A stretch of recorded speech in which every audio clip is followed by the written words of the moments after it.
60 రోజుల్లో మీతో ఇంగ్లీష్ అద్భుతంగా మాట్లాడిస్తాం. వెంటనే కాల్ చేసి జాయిన్ అవ్వండి. నమస్తే, వెల్కమ్ టు సుమన్ టీవీ. నేను కీర్తి. ప్రస్తుతం మనతో పాటు తోడు నీడ ఫౌండర్ రాజేశ్వరి అమ్మగారు ఉన్నారు. వీరితో ఈరోజు కొన్ని విషయాల గురించి మనం డిస్కస్ చేద్దాం. అమ్మ నమస్తే. అమ్మా నమస్తే అమ్మా. నాకు ఫ్రెండ్స్ సర్కిల్స్ లో చూస్తూ ఉంటాం ఏంటంటే, మనకి ఒక అబ్బాయి బాగానే మంచి అబ్బాయి అయినా పెళ్ళైన తర్వాత అయినా కానీ ఏదైనా రిలేషన్షిప్ లో వాళ్ళు మంచి చూసుకుంటారు, చక్కగా ఇష్టపడుతూ వాళ్ళకి నీట్ గా డీసెంట్ గా వాళ్ళకి రెస్పెక్ట్ ఇస్తూ మంచి చూసుకుంటూనే ఉంటారు. అయినా వాళ్ళని ఏదో టేక్ ఇట్ ఫర్ గ్రాంటెడ్ గా తీసేసుకుని వాళ్ళని చులకనగా చూడడం, లేదంటే అసహ్యించుకోవడము.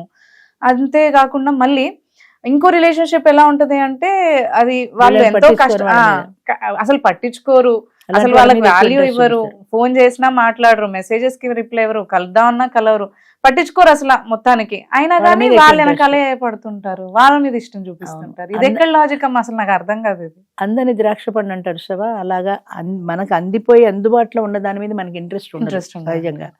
మనకి అందని దాని మీద ఉంటుంది. ఇప్పుడు బజార్కే వెడతాం, మనం ఒక చీర సెలెక్ట్ చేసుకుంటాం, పక్కావిడ ఏదో సెలెక్ట్ చేసుకుంటుంది. మన చీర కంటే మన దృష్టి పక్కావిడ చీర మీద ఉంటుంది. అది తీసుకోవాల్సిందేమో, నేను ఇది తీసుకున్నాను అనుకుంటాం. ఆవిడ అది పక్కన పడేసి అనుకో, వెంటనే లాగేసుకుంటాం. ఎందుకని? దూరపు కొండలు నునుపను అందని ద్రాక్షలాగా అది మనకు అందుబాటులో లేదు కాబట్టి దాని మీద మనకి ఇంట్రెస్ట్ ఎక్కువ ఉంటుంది. ఇప్పుడు హోటల్ పోయి నువ్వు దోశ ఆర్డర్ ఇస్తే పక్క వాళ్ళు పూరి ఆర్డర్ ఇచ్చారనుకో, నేను కూడా పూరి చెప్పాను అనిపిస్తుంది. ఎందుకని? ఇది కూడా ఒక మానసికమైన బలహీనత. అట్లాగే నీకు అందిపోయిన దాని మీద నీకు ఇంట్రెస్ట్ లేదు, ఆల్రెడీ ఇది మనకు అందుబాటులోనే ఉంది కదా, అందని దాని మీద దాన్ని ఎలాగైనా పొందాలి అనే ఇంట్రెస్ట్ ఉంటుంది. ఇప్పుడు 24 గంటలు నీకు సేవ చేసే నీ పెళ్ళ మీద నీకు ఇంట్రెస్ట్ ఉండదు.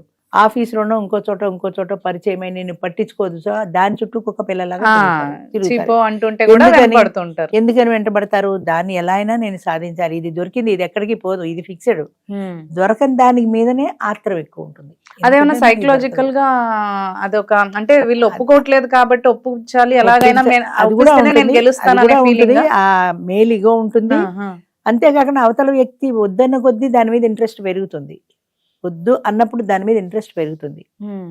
అంచేత ఎలా అయినా దాన్ని కూడా లైన్లో పెట్టాలనే భావన పెరుగుతుంది. అది నాకు ఎందుకు దొరకట్లేదు, దాన్ని ఎలా అయినా నేను పటాయించాలి, అది చేస్తేనే నేను గెలిచినట్టు, అంతే ఆ ఫీలింగ్ ఉంటుంది. ఆ మేలిగా ఉంటుంది, ఎలా అయినా దాన్ని ఓడించాలన్న భావం ఉంటుంది. ఇవన్నీ ఉంటాయి.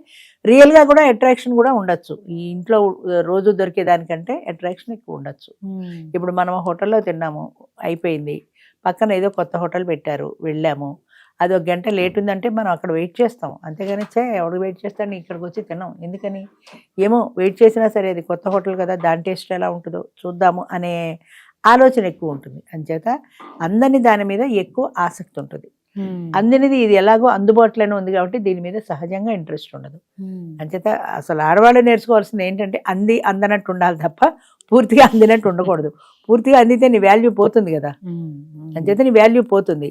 అందని దాని మీద వాడికి ఇంట్రెస్ట్ పెరుగుతుంటుంది. కాబట్టి నువ్వు ఎప్పటికప్పుడే అందనట్టు ఉంటేనే నీ మీద కూడా ఇంట్రెస్ట్ మెయింటైన్ అవుతుంది. అది పెళ్ళి అయిపోతే కష్టం అనుకో, పెళ్లి కాకముందు గర్ల్ ఫ్రెండ్గా ఉన్నప్పుడు అందనట్టు ఉంటే వాడు కూడా నీ చుట్టూ తిరుగుతాడు. నువ్వు వాడి చుట్టూ తిరగడం మొదలెట్టే అనుకో, ఇది ఎప్పుడు ఉండేదే కదా అని అనిపిస్తుంది. ఆ డిఫరెన్స్ తెలుసుకోగలగాలి. అవును. అయితే ఇప్పుడు మీరు అన్నారు పట్టించుకోకుండా తిరుగుతుంటే, అంటే ఆ మేల్ ఈగో కూడా ఉంటుందని.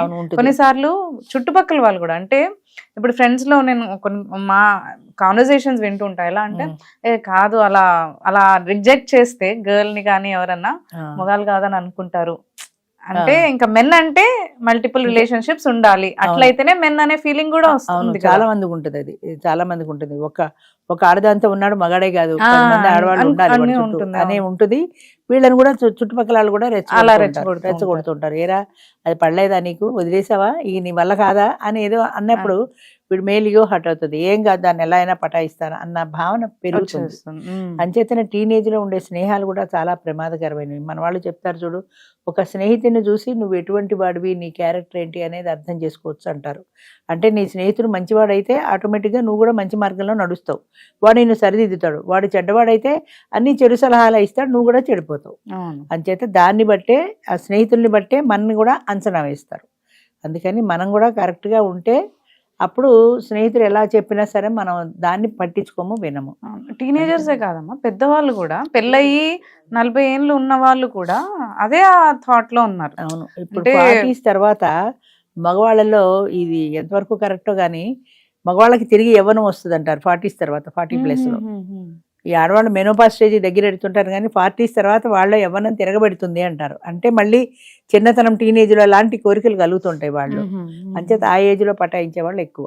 ఇప్పుడు మనం ఇందులో టీవీలో కూడా చూస్తుంటాం చూడండి, ఎవరెవరెవరో ఇంటర్వ్యూ ఇస్తుంటారు, వాడి పేరు గుర్తులేదు నాకు, వాడు ఎవరో పెళ్లి చేస్తున్నాడు, ఇంత బొట్టు పెట్టుకుంటాడు, వాడికి నేను కొడుకుని కంటానని చెప్పింది ఆవిడ, ఎవరో ఇల్లీగల్ రిలేషన్ పెట్టుకుని, వాడికి పెళ్ళాం పిల్లలు ఉండగా కూడా ఏదో వాడిని పెళ్లి చేసుకుని నేను వాడికే కొడుకుని కంటాను, కొడుకుని కంటే వీడి చేతిలో ఉందా, ఏందో ఏం మాట్లాడతారో తెలియదు అసలు. కొంతమంది అసలు ఒక్కొక్క మాట చూస్తుంటే జాలేస్తుంది, ఒక్కొక్క మాట చూస్తుంటే కోపం వస్తుంది. కొడుకుని కంటే నీ చేతిలో ఉందా, అది XY క్రోమోజోమ్స్ కలవడంలో ఉంటుంది. అందరూ ఆడపిల్లలే పుడితే ఏం చేస్తావు, కొడుకు కాకుండా కూతురే పుడితే ఏం చేస్తావు, ఏంటి గ్యారంటీ. అంచేత స్నేహాలు అనేవి ఎప్పుడు కూడా అది లిమిట్లో ఉన్నంత కాలము ప్రమాదం లేదు. స్నేహం అనేది ఎంతసేపు అవతల వ్యక్తిని పటాయించడము, మన లైన్లో పెట్టుకోవడము, సెక్స్ కోసం అన్న భావనలో స్నేహం చేస్తే అది ఎప్పటికీ నిలబడదు. ముఖ్యంగా ఆడదానికి అది చాలా ప్రమాదకరమైంది కూడా. అంచేత ఆడవాళ్ళు ఎక్కువ జాగ్రత్తగా ఉండాలి. వాడు స్నేహం చేసినప్పుడు వాడు ఏ ఉద్దేశంతో చేస్తున్నాడు, నన్ను నమ్మవా, నేనంటే నీకు ఇష్టం లేదా, నా మీద ఆపాటి నమ్మకం లేదా, ఇలాంటి సొంత డైలాగులకి పడిపోకూడదు. అది చాలా జాగ్రత్తగా ఉండవలసింది ఆడవాళ్ళే. అంటే ఇక్కడ మనకి ఈ వీళ్ళని కూడా ఆ మాత్రం వీళ్ళు ఆలోచించలేకపోతున్నారు. అంటే ఇక్కడ ఒక పక్కన మంచిగా చూసుకునే వాళ్ళు ఉన్నా గానీ, మీరు అన్నట్టు ఒకసారి చెప్పారు హస్బెండ్ బాగానే ఉన్నాడు, మంచినే ఉన్నాడు, అయినా కానీ నేను డైవర్స్ ఇచ్చేసి వేరే వాడిని చేసేసుకుంటా, వేరే వాడు మంచివాడని ఏంటి గ్యారంటీ నీకు, అదే చెప్తున్నా కదా కొత్తతనం. నన్ను అంటే ఇప్పుడు ఈ భర్త బాగానే చూసుకుంటున్నాడు కానీ ఈవిడికి ఎమోషనల్గా ఈవిడికి ఆ లవ్ కబుర్లు చెప్పట్లేదు. భర్త అన్నవాడు ఎప్పుడు చెప్పడు కూడా, 24 గంటలు ఏం చెప్తాడు, కొత్తవాడు ఎవడైనా బాయ్ ఫ్రెండ్ అయితే చెప్తాడు కానీ. అంచేత అలాంటి మాటలు అవతల వాడు చెప్తున్నప్పుడు సహజంగా అట్రాక్ట్ అవుతుంది. అందుకని వేరేవాడైతే ఈ భర్త కాకుండా ఇంకెవడైనా అయితే నాకు బోల్డ్ ముచ్చట్లు చెప్పేవాడేమో అని ఊహించుకుంటూ ఉంటుంది.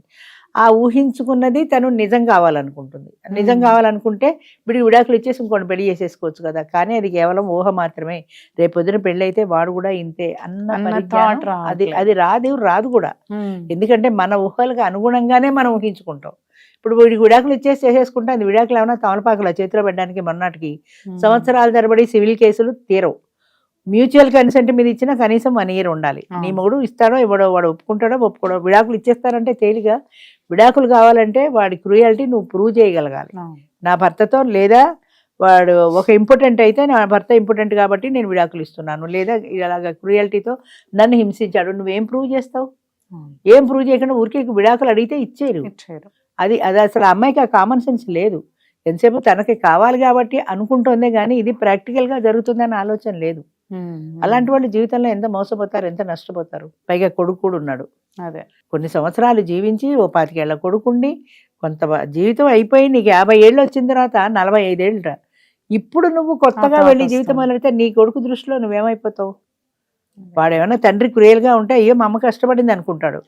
వాడు మనసులో ఎలాంటి భావన వస్తుంది నీ మీద? చీప్గా అనిపిస్తుంది. అవన్నీ ఏం ఆలోచించట్లేదు. ఫ్యూచర్ గురించిన ఆలోచన లేకుండా చేసే పనులేవి. ఆవేశమే కానీ ఆలోచన లేని మనుషులే ఇలాంటి పనులు చేస్తారు. థ్యాంక్ యూ అమ్మా. థ్యాంక్ యూ అమ్మా.